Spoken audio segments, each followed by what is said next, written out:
The opening scene features a man who is suffering from autism spectrum disorder, or ASD. He is seen standing on a street of New Jersey, keeping an eye on a woman in a nearby flower shop. In the midst of this, he also seems to be doing some complex calculations. Relating these observations, he crosses the street and strategically places a pen on the top of a mailbox, adjacent to the pothole. Soon after, his planned chain reaction takes place. A taxi runs over the pothole, splashing the water on the pen, causing it to fall to the ground. This captures the attention of the street artist, who then walks forward to pick up the pen. At the same moment, the speeding cyclist collides with the artist, which results in him striking the mailbox and falling on the fruit stand nearby. Chaos ensues in the street, diverting the attention of everyone, including the bus driver. As a result, he does not notice the traffic light turning red and hits the same woman crossing the road. The scene then cuts to an FBI special agent, Olivia Dunham, specializing in paranormal phenomena. Olivia seems to be returning back to work after a long gap due to her head injury. As soon as she enters the Fringe headquarters, she is greeted by one of her fellow officers, Charlie, who is the supervisor of the team. In the meantime, the chief of the agency, Walternate Bishop, is talking to one of the lab assistants, Philip Broyles, regarding Olivia's return. Philip says that she is a doppelganger named Faux-Livia and expresses concern if they can integrate an imposter in their team. Here, it is revealed that Olivia, who is inside the office, is not the real one. She is in fact an imposter who has been brought to fulfill the place of the original one. Walternate then reveals his motivation behind keeping Faux-Livia in this universe. And for this, he says that they must make her believe that she belongs here. Philip asks, what if her new identity does not hold? To which the chief replies that she will no longer be necessary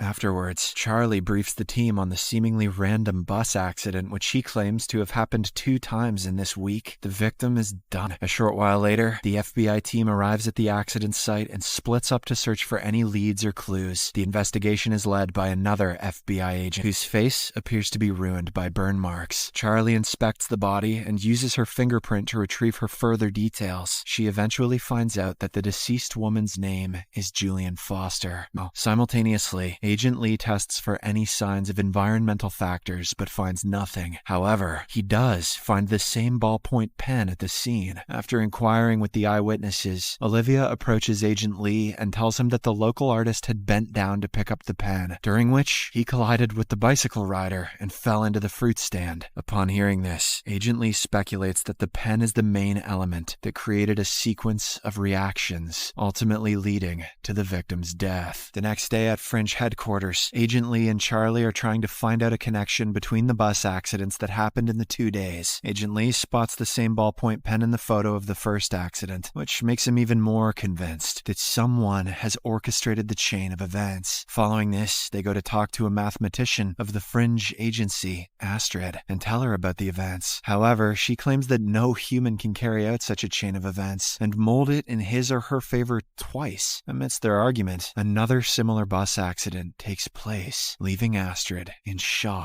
The FBI agents immediately rush to the site and find that the victims are still alive this time. Upon questioning the bystanders, they learn that a dog suddenly crossed the road, causing the bus to lose control. Just then, Olivia notices a similar ballpoint pen rolling down in the ground, which makes her realize that the chain of events is not over yet. She looks around and spots a suspicious Milo looking down from an overhead bridge. Moments later, a man wearing earbuds walks forward to cross the street, only to be hit by an oncoming ambulance. With her suspicions confirmed, Olivia alerts her team and races towards Milo. Seeing this, the latter instantly calculates another series of events and throws a bicycle off the bridge. This prompts a bus to change its path and drive right under the overhead bridge. Olivia holds him at gunpoint, threatening him to surrender, but Milo jumps off the bridge, lands on the bus's roof, and gets away.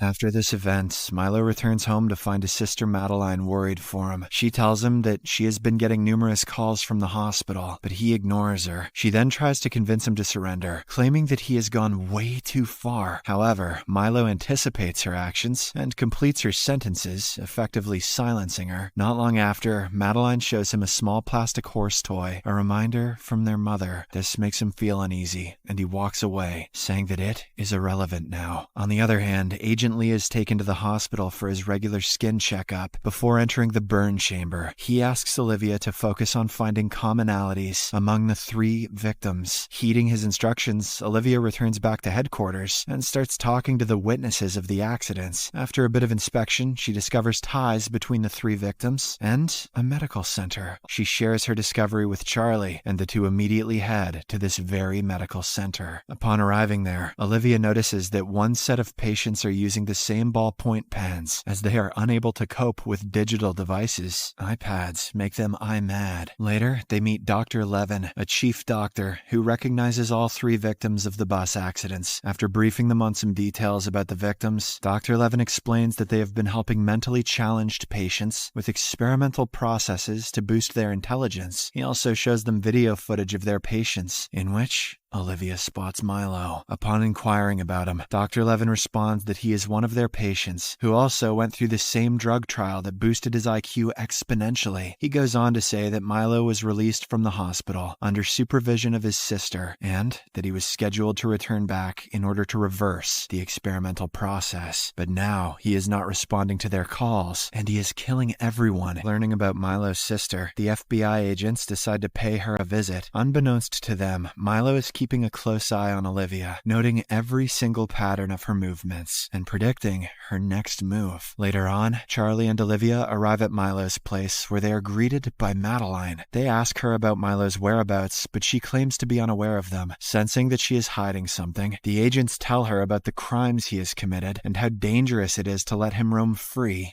She explains that Milo is able to predict the outcome of numerous events, down to the smallest detail, and that she can break Milo's concentration only by showing him the toy horse. Whenever he sees Bullseye, he gets a Woody. Olivia eventually manages to persuade her to disclose anything she knows, emphasizing that they are concerned for civilians, as well as Milo's safety. Madeline then hands her a note revealing the location of the hotel that Milo is currently staying at. After this, Olivia and Charlie discuss plans with Astrid on how to capture Milo. However, they soon realize that any plan would be futile because he can predict their every move. As a result, they opt to approach the hotel directly, without any back time. Milo is seen at his hotel room, looking down through the window and envisioning scenarios that are going to happen in the next few minutes. With his ability, he predicts that Olivia and Charlie will arrive soon and that they will chase him. He also calculates that he can kill Olivia by luring her through a marked zone of a construction site where the air is too thin and crushing her under a load of cement bricks. Just like he predicted, the 2 FBI agents arrive at the hotel and find Milo waiting for them in the street. He then runs towards the construction while the agents pursue him. Olivia, who is unaware of the warning signs for the thin air zone, races through it instead of stopping to put on a respirator. This actually makes Milo's calculation wrong. He didn't think she'd be that dumb. In addition, she also dodges a pile of cemented bricks which Milo assumed would crush her. The villain is shocked to witness his calculation going wrong and is ultimately caught by her. At this point in time, Olivia nearly asphyxiates herself due to the low level of oxygen, but thankfully, Charlie arrives in the nick of time and helps her with a breathing apparatus. In the aftermath of these events, Charlie asks Olivia about why she did not stop to put on a respirator, to which she responds that she did not recognize the warning sign. Later on, Olivia brings Madeline to the hospital, where Milo is seen interacting with a supercomputer. According to the doctor, the IQ-boosting drug has been in Milo's brain for too long, due to which they are unable to carry out the reversal process. Now, his mind has become so advanced that only machines can comprehend his thoughts. Saddened by this news, Madeline goes inside the room and leaves the toy horse in front of her brother. The same evening, Olivia is at her place when she experiences a vision of Peter, her boyfriend from another universe. He tells her that she does not belong to this universe. In order to back up his claim, he reminds how her lack of knowledge regarding this universe saved her life earlier. According to him, she would have died if she had recognized the warning signs and stopped there. Peter encourages her to try recalling all of her memories and also kisses her